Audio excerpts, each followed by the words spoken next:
So I really wanted to talk about how far along we've gotten in the context of making more consistent the evaluation of adverse outcome pathways.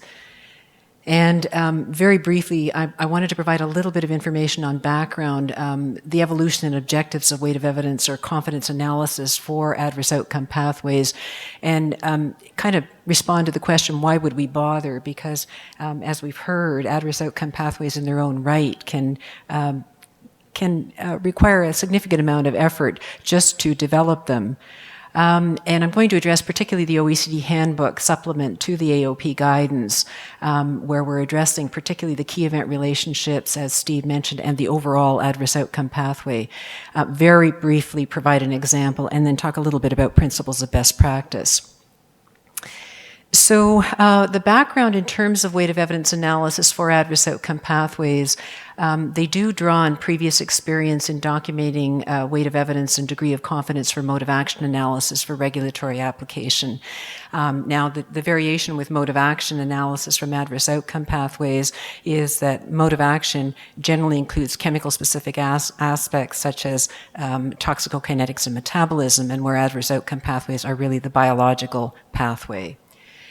And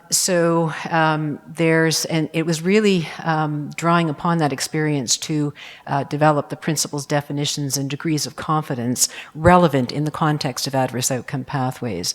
And it's based on modified Bradford-Hill considerations, which were initially introduced to assess causality of associations observed in epidemiological studies in humans, but they have been used more broadly. They've also been used in ecoepidemiology, and they've been used in a number of contexts with toxicological data. This is a work in progress, and the guidance is expected to evolve as additional AOPs are developed and documented. It's a bit like case law, that the more that you develop, the more you understand and can contribute to increasing our confidence in how we're documenting weight of evidence. So why Bradford-Hill considerations? They're very long-standing. Their utility is broadly recognized by a range of communities.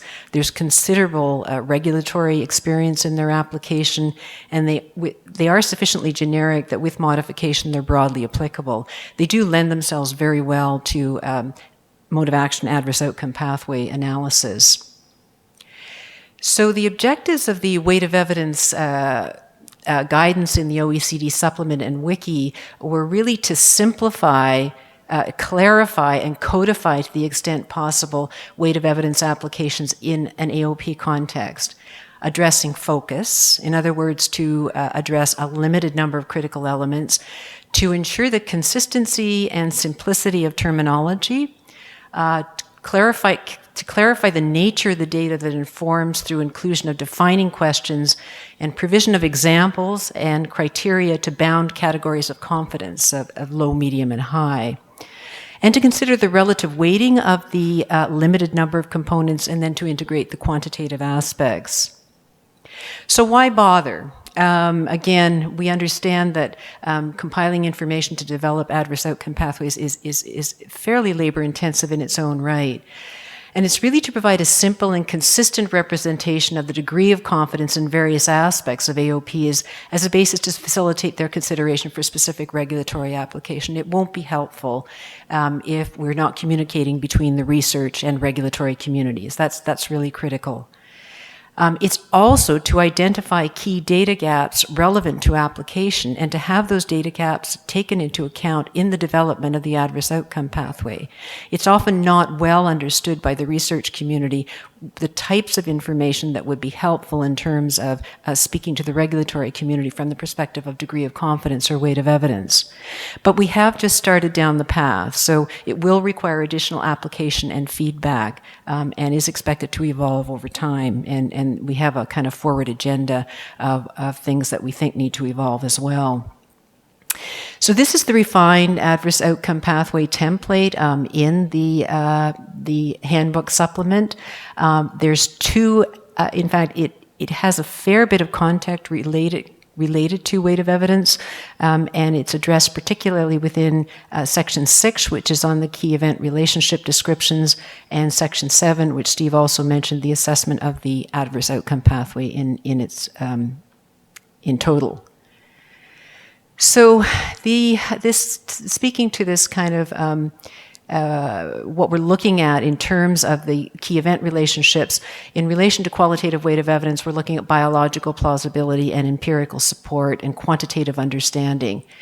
That information that we collect or that we assess in that context then later feeds how we look at the entire adverse outcome pathway. So the biological plausibility and empirical support feeds the level of confidence in the KERs for the AOP, and the quantitative understanding, of course, feeds the same consideration in the adverse outcome pathway.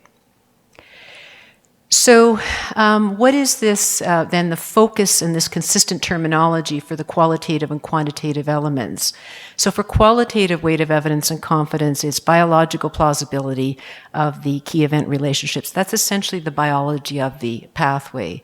And in some cases, there's a great deal known. For example, if you think about mutagenic modes of action, essentially it is dogma, that hypothesized pathway. For essentiality of key events within the AOP, that relates to experimental support from specialized studies to block or modify key events or stop recovery studies. And I'm not sure that was well understood in terms of often empirical support was being taken to represent the kind of nature of support for essentiality. And in fact, of course, you can generate experimental data that gives you much greater evidence. And then empirical support for the key event relationships really address dose response, temporal, and incidence concordance. And we're really looking for a kind of a simple template to illustrate that, and not long text descriptions as we've commonly seen. And then, of course, the degree of quantitative understanding of the key event relationships, which we've already heard a lot about this evening. The other point about this is that these elements are weighted differently, with those at the top being weighted most and those at the bottom being weighted least. And in some of the early descriptions of adverse outcome pathways, there was a great deal of emphasis on the empirical support, and without so much emphasis on some of the other aspects that are also important. So in terms of the qualitative and quantitative assessing the relative level of confidence in the AOP, there's two annexes that are fairly important in the guidance. Annex 1, which guides consideration of the weight of evidence of the degree of confidence in the three elements, and it facilitates assignment of categories of high, moderate, or low against the specific considerations for each of the defined elements. And again, it draws on our current experience. And Annex 2 is the guidance for characterizing the level of quantitative understanding of KERs. So the objective is really to provide a basis for transparent rationale for consistent assignment of the degree of confidence and the extent of quantitation. And that requires explicit delineation of the limitations and data gaps. So this is a kind of a very simplified version of the table that appears in Annex 1. Again, I won't go through this in any detail in the amount of time I have. It's really just to draw your attention to a couple of probably largely misunderstood concepts, that essentiality of the key events. Again, you can generate experimental data to provide direct support by blocking some of the key events in the pathway. That the empirical support, that we're really looking for patterns of results there, and tabulating the information helps.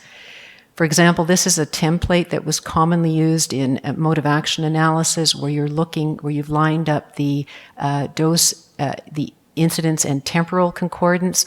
Essentially what we're illustrating here is we're looking at benchmark doses for different key events, and we're expecting to see this kind of pattern, that in fact they will increase through the key events, and of course they will also increase over time. So in terms of characterizing the level of quantitative understanding of the KERs, we're really looking at the extent of confidence we have in the ability to be able to predict a change in the key event down from a relevant measure of the key event up, and where we have a pretty good idea of uncertainty. We've accounted for modulating factors, and the the KER is generalizable in terms of the applicability domain, with the other considerations for moderate and weak being really variations in terms of the uncertainty, the modulating factors, and the applicability domain.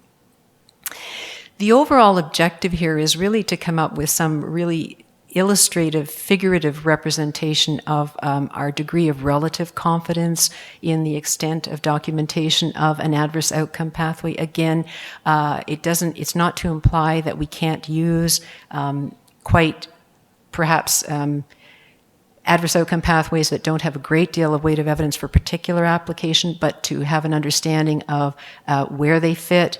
And so, for example, you could imagine, for example, looking at the essentiality of the key events. You could consider that to be represented by the size of the nodes here, for example. You could take the degree of confidence in the biological plausibility and empirical support for the key event relationships. You just designated by high, moderate, or low, and then the degree of quantitation of the key event relationships, perhaps as the size of the arrows.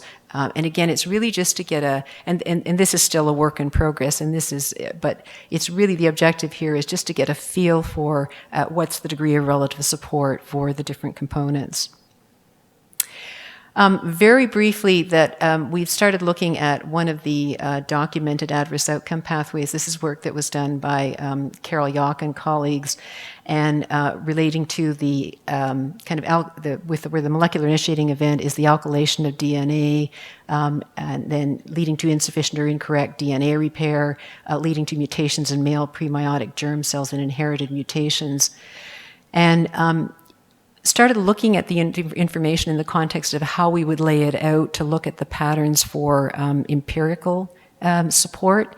And again, there wasn't a good understanding previously that we weren't really looking for dose-response relationships of the key events, i.e., is there a dose-response relationship, but rather the concordance of those relationships between each of the key events.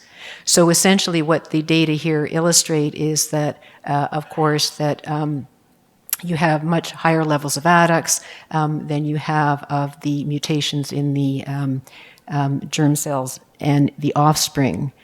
So, and another way of illustrating that is actually here you can see that, of course, the incidence of the alkyl adducts is much higher. And that's exactly the pattern we expect to see. So just a bit of a summary in terms of our best practice for weight of evidence and confidence analysis is really distinguishing the various elements and their relative contribution. And I think that they really needed clear delineation, appropriately characterizing the nature of support for the elements based on very clear defining questions, and the use of templates to summarize the data to simplify presentation and maximally inform this objective, particularly for empirical support. Identifying inconsistencies and uncertainties in the supporting data. Again, the templates for empirical support help with that. Making consistent calls on the degrees of confidence for the various elements with clearly delineated rationales based on the specified considerations. We do need a simple illustrative output of confidence and degree of quantitation for the key events and the key event relationships in the AOP. And identification, and really early identification of important data gaps that warrant attention in relation to increasing confidence for inference or extrapolation in a regulatory setting. So again, that's the reason to go through this process fairly early in the development of the adverse outcome pathway. And I'll leave it at that, and thank you for your attention. So.